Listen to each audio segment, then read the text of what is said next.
Life is pretty good for Barney Christoph. He gets along well with his parents and he doesn't have a long walk to school. It's located in his hometown of Glodini. He's lucky. Many Romanian schools have been closed down.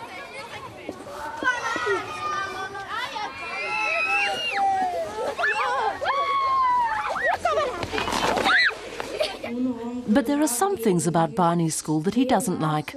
It's pretty run down and above all, it's much too small. Without enough classrooms, the children have to go to school in 2 shifts. This week, Barney's class starts school in the afternoon.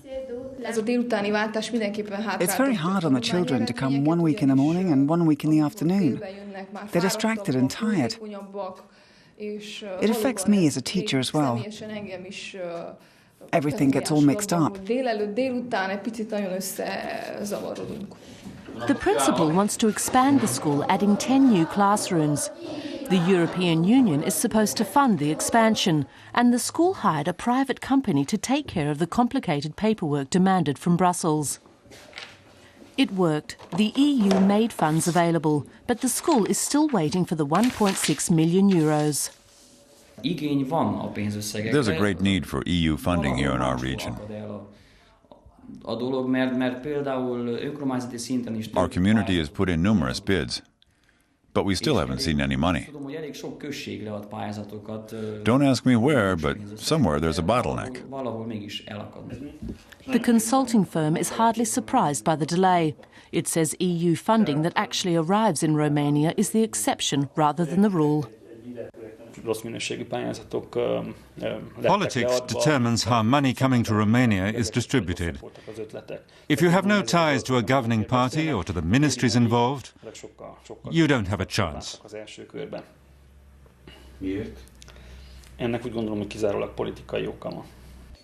That's bad news for Barney. When he gets home late from school, his mother barely has time to help him with his homework. She works nights at a bakery. It pains me that I can no longer help my son with his schoolwork. And you really see it in his grades. He's having a hard time concentrating, but I have to work, otherwise we couldn't survive. It would be easier for me if she could help me.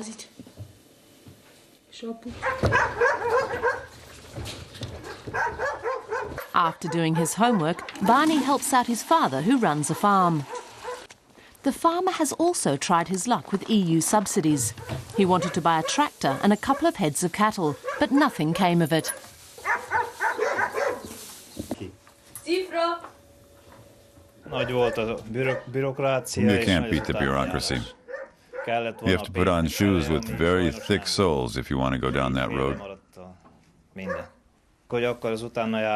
At some point, I'd had enough and I ripped up all the paperwork. Officials at the local Chamber of Agriculture are familiar with the farmers' frustration. The region has more than 32,000 small farms, but only 400 have received EU funding. We have to be strict with the applicants. If something is wrong with their paperwork, we send people home 3 or 4 times. There are only 4 people working here, and it's too much for us. We often work late into the night, and sometimes even from home.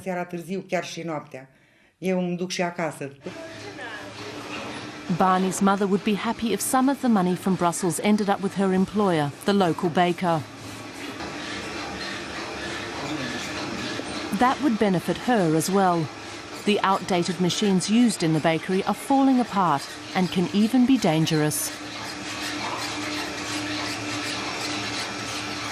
I'm very skeptical.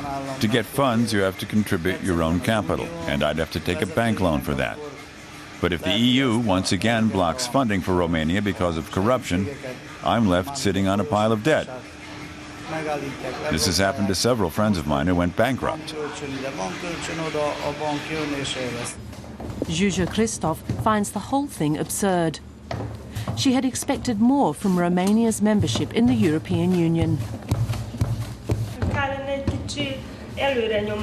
We need someone who honestly wants to help us.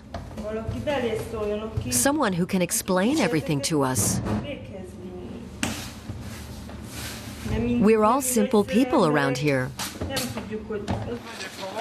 But for now, Barney and his classmates can only dream of going to school each morning, just like other kids.